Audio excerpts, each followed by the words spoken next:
If you sat across from an 80-year-old and asked, what really matters in life? They wouldn't talk about money or fame. They'd share the little things, the hard-won truths that shaped everything. Welcome to the Life Quotes. In this video, you'll hear the biggest lessons shared by those who've lived the longest. Wisdom that may just change the way you see your own journey.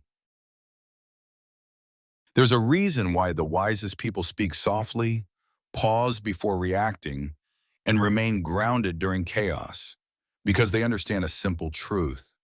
The calmer you are, the clearer you think. In a world that constantly pushes us to respond, to rush, to act before we reflect, cultivating inner calm becomes an act of power. When your mind is still, your judgment sharpens. You begin to see things not as they appear in panic or anger, but as they truly are. Calmness is not passivity, it is control. It's the ability to slow down your heartbeat in the face of pressure, to let the storm pass while you hold your ground. Elderly wisdom often tells us, don't let your emotions sit in the driver's seat. When you give in to fear, anger, or insecurity, you surrender control. You let your thoughts run you instead of the other way around. That's why controlling your thoughts is more than just mental health. It's about reclaiming your ability to choose your reactions and direct your future. In youth, many of us believe strength is loud. We think power means asserting ourselves, proving our worth, or speaking the most in the room. But as you grow older, you realize real strength is found in restraint. The person who remains silent in a heated argument, who pauses instead of punching back with words, who can walk away instead of escalating, that's true mastery. Calmness also allows you to access wisdom. You cannot hear intuition when your mind is noisy. You cannot make wise decisions when you're consumed by emotion. That's why those who appear cold or detached are often simply grounded. They've learned that reacting impulsively rarely leads to peace or growth. Start practicing small habits to build calmness. Breathing deeply before you speak, journaling instead of venting, going for a walk instead of lashing out. These quiet acts of self-regulation don't seem glamorous, but they are life-changing. You begin to think clearer, choose better, and act more deliberately. And remember this, peace is not the absence of problems. It's the presence of clarity in the midst of them. Stay calm, not because everything is perfect, but because you're finally strong enough to not let everything disturb your inner world. The calmer you are, the more control you have, and the more powerful your life becomes.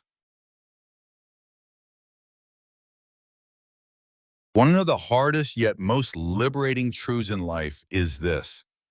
Not everything is within your control. No matter how tightly you try to hold on to the past, it will never change. And no matter how much you worry about the future, it will never arrive exactly as you imagined. The key to peace is learning to accept what is, release what was, and trust what is yet to come.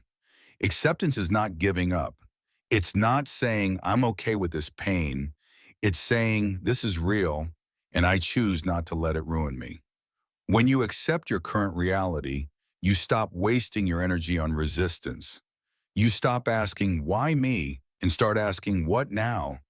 And that single shift in perspective can transform your life. Letting go is equally powerful and equally difficult. We hold on to people, memories, regrets, and identities that no longer serve us, simply because they are familiar. But growth begins where comfort ends.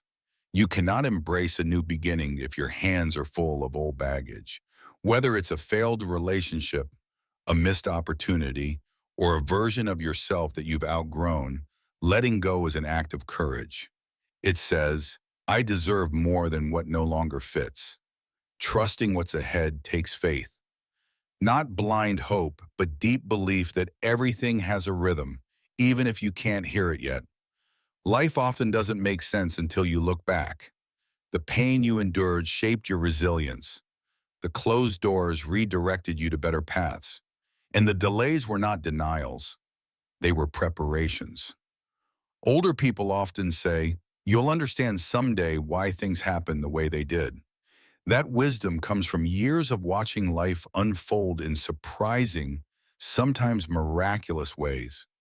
When you trust the timing of your life, you stop rushing, you stop comparing, and you start showing up fully, not for the life you wish you had, but for the one you're in. To practice this mindset, start by grounding yourself in the present. When anxiety about the future creeps in, remind yourself, I've survived every single one of my bad days so far. I can trust myself to survive what's next. When memories from the past return, ask yourself, what is this teaching me? And then release the weight. Acceptance, letting go, and trust. These are not one-time decisions. They are daily practices. But each time you choose them, you reclaim a little more of your peace. And in the end, peace is what allows you to grow, to love again, to hope again, and to move forward, not with fear, but with grace.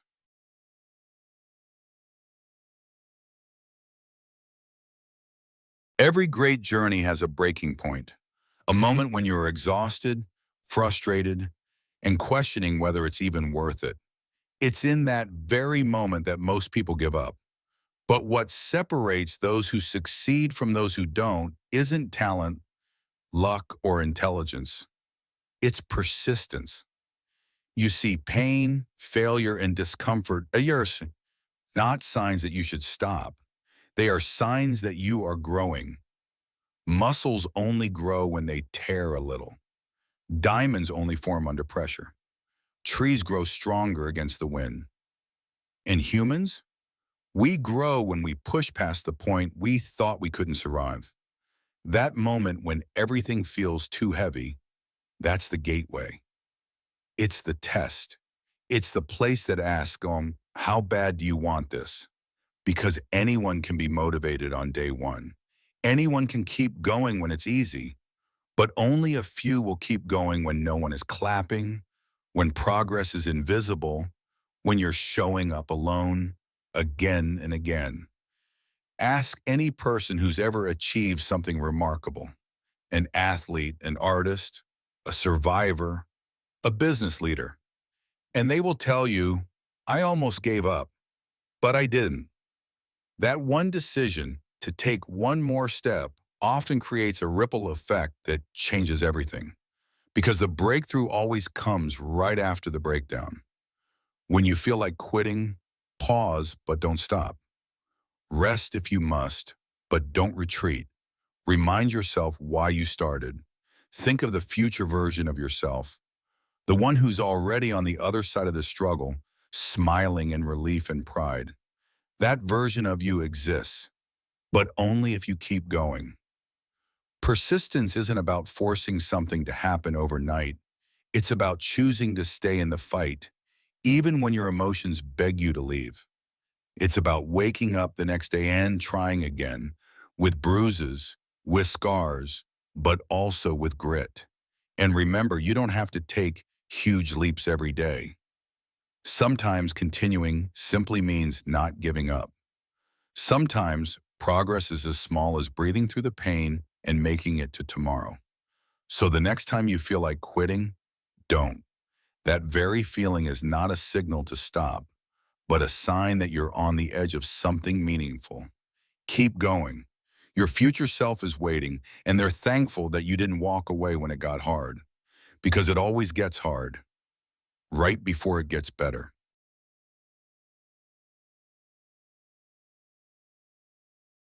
In a world obsessed with appearances, it's easy to fall into the trap of constantly trying to prove your worth.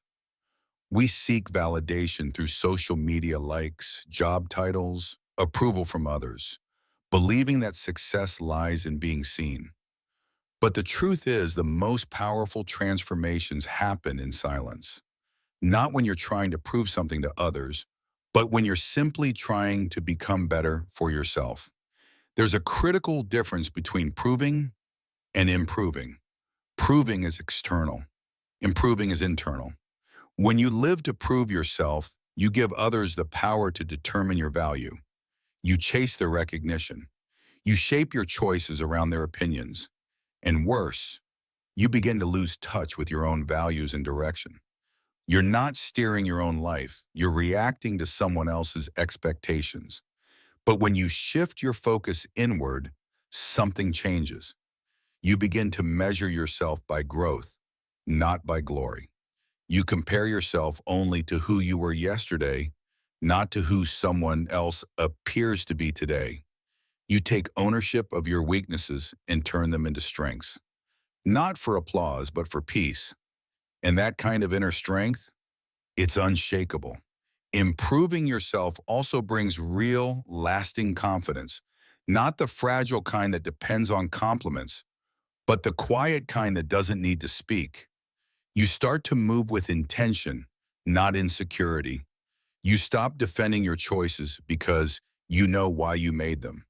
And perhaps most importantly, you begin to attract better energy, people, opportunities, and situations that align with your truth, not your image. This doesn't mean you should never share your growth. It means you don't need to shout it.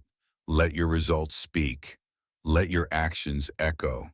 The most impactful people often aren't the loudest. They're the most consistent. They work in silence and let their success make the noise. Improving yourself is also a lifelong process. There's no finish line, no moment where you'll suddenly arrive. But that's not a burden, it's a gift. Every day is a chance to be wiser, kinder, stronger, more focused. Every mistake is feedback. Every struggle is material for growth. And every step, no matter how small, is movement in the right direction. So stop worrying about proving yourself. Stop trying to impress people who aren't even watching. Start focusing on the version of you that you want to become, someone you can respect, even when no one else is around. Because in the end, the only person you'll spend your entire life with is yourself. Make that person worth becoming.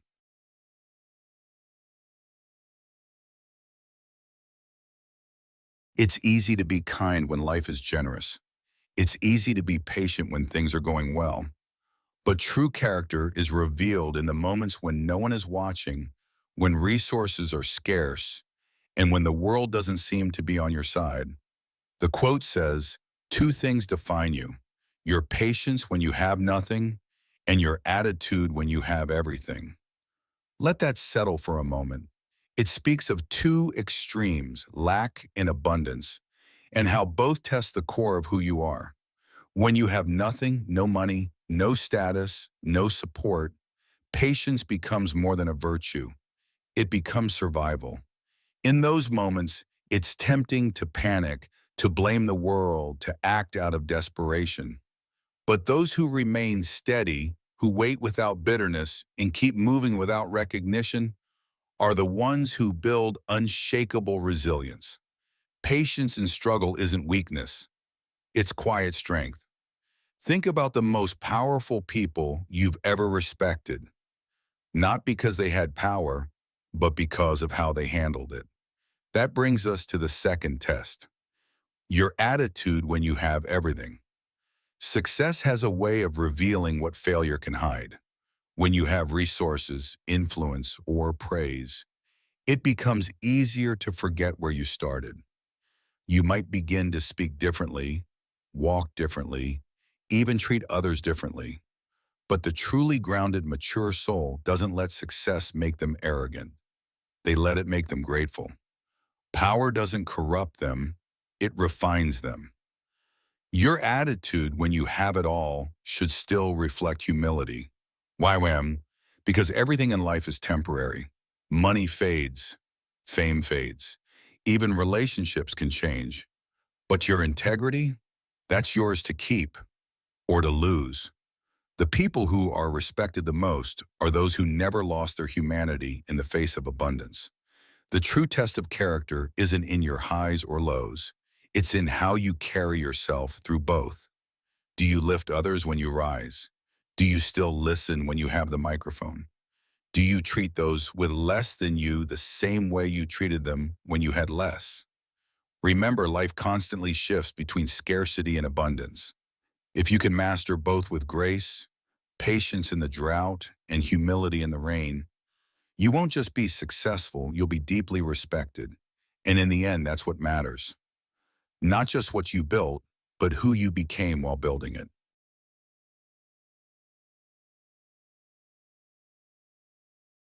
Everyone leaves, learn how to survive alone.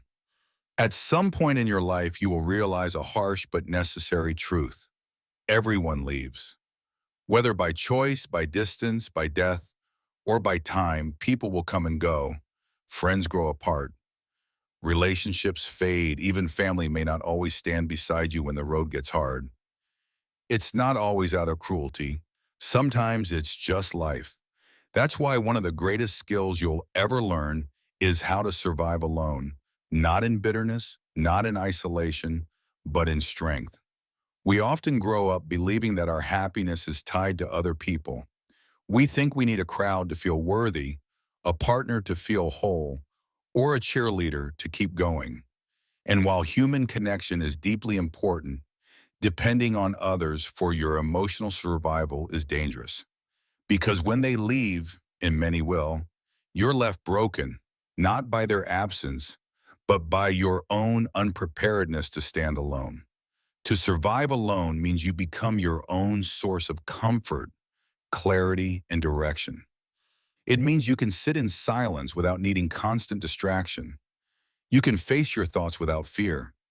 You can go out to eat by yourself, walk through the world without feeling invisible, and build your life without waiting for someone else to complete you. When you master solitude, you become unshakable. You stop begging for company. You stop tolerating poor treatment just to avoid loneliness. You begin choosing who deserves a place in your life, not out of need, but from a place of self-respect. Surviving alone doesn't mean pushing people away. It means that you don't fall apart when they walk away. It means your world doesn't collapse when someone exits it. You learn to enjoy companionship, but never to depend on it for your identity. And here's the irony. Once you become comfortable alone, the right people are drawn to you. Not because you need them, but because your energy is whole, independent, peaceful. You're no longer a burden looking for someone to carry you. You're an equal, able to give, receive, and walk away if necessary. Solitude teaches you who you really are. It reveals your values, your dreams, your wounds, and your healing. And when the storm comes and there's no one around to guide you, you'll remember you've been here before. You know how to weather this because you'll learn to survive alone and not just survive, but grow.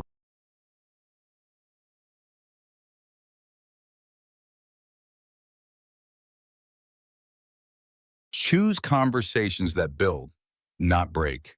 They say your future is shaped by the people you spend the most time with. And there's truth in that. Every conversation plants a seed, a thought, a feeling, a belief. And over time, those seeds become your mindset. So ask yourself honestly, what are the people around you talking about? Do they talk about dreams, goals, solutions, and ideas? Or do they waste time tearing others down, gossiping about who did what, who said what, who failed, and who succeeded? Surround yourself with people who talk about visions and ideas, not people. Because here's the reality. Small minds talk about people. Great minds talk about possibilities. When your circle is focused on growth, progress, and purpose, your life begins to elevate. Their energy challenges you. Their ambition inspires you.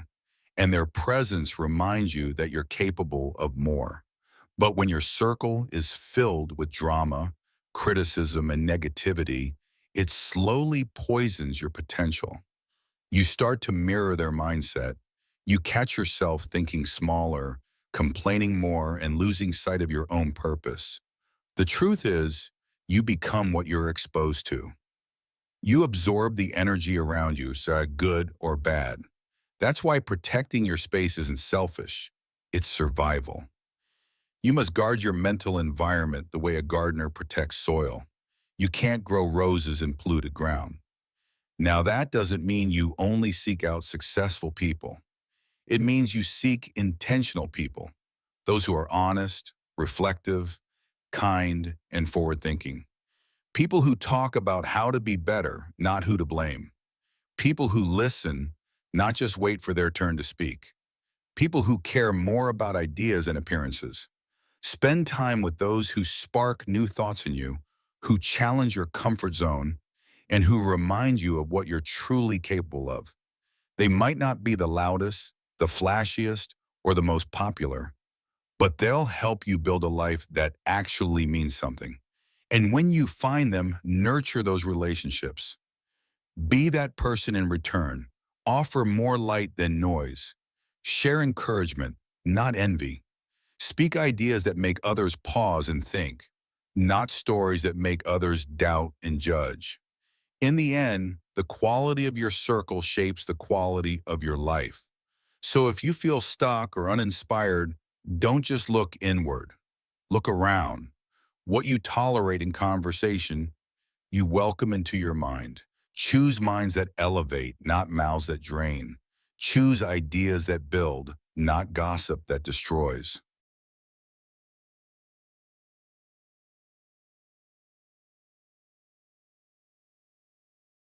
Let go of what's behind you.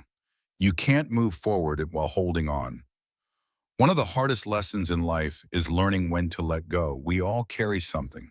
Past mistakes, old relationships, missed chances, hurtful words, or even the version of ourselves we once were. And we think that by holding on, we're protecting something valuable. But in reality, what we're doing is anchoring ourselves to pain. You can't reach what's in front of you if both your hands are full of what's behind. Letting go doesn't mean forgetting. It doesn't mean what happened was okay. It simply means you've chosen to stop allowing the past to hold power over your future. Because the truth is, you can't rewrite what's been done, but you can refuse to let it define who you become. We often keep replaying painful memories in our minds, hoping they'll make sense or that they'll hurt less the 100th time around. But what we're really doing is feeding the wound instead of healing it. If you've been wronged, forgive, not because they deserve peace, but because you do. If you failed, learn, not because you want to relive it, but because you want to grow. If you've lost, grieve, but don't build your home in sorrow. Pain can visit, but it shouldn't stay. Letting go is an act of courage. It's choosing freedom over familiarity. It's saying, I honor my past, but I'm not chained to it. It's accepting that some people are meant to be lessons, not lifelong companions. There will always be things you wish had gone differently, but you're not that same person anymore.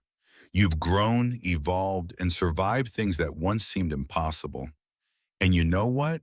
That means you're ready for what's next. So close that chapter with love, not bitterness. Leave behind what no longer serves you. Not in anger, but in peace. Your next step, your next joy, your next breakthrough. It can't reach you if you're still turned around, looking backward. Let go, not to lose, but to finally move forward.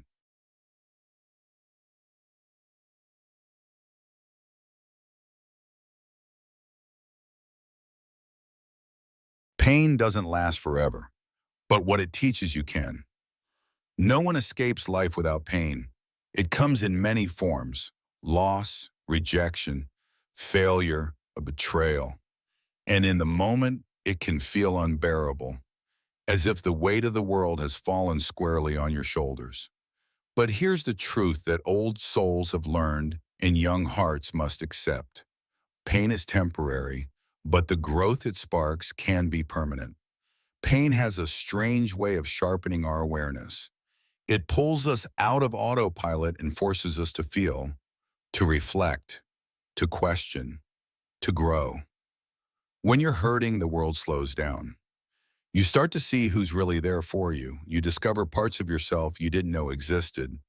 You develop empathy for others because you now understand suffering from the inside. Think back to your hardest moment, the one you thought you'd never survive. But you did. Not only did you survive, you became stronger because of it. Wiser, more grounded, more real. It's easy to romanticize the idea of a pain-free life, but in truth, a life without any pain is a life without growth. Just like a muscle needs resistance to become stronger, your character needs struggle to evolve. Diamonds are only created under pressure. Trees only deepen their roots in storms. What you must remember is you are not your pain. You are not your worst day. You are not what happened to you, bum. You are what you chose to become in spite of it. And here's what else you need to hear. Pain does not mean punishment. Sometimes pain is the wake-up call, the redirection, the lesson. It arrives not to destroy you, but to shape you into someone more resilient, more courageous, more alive. Yes, it hurts now, but it won't hurt forever. Give yourself time. Be patient with the healing process. Let yourself cry, rest, breathe, but don't stay stuck. Because one day you'll look back at this painful chapter and realize it didn't break you. It built you.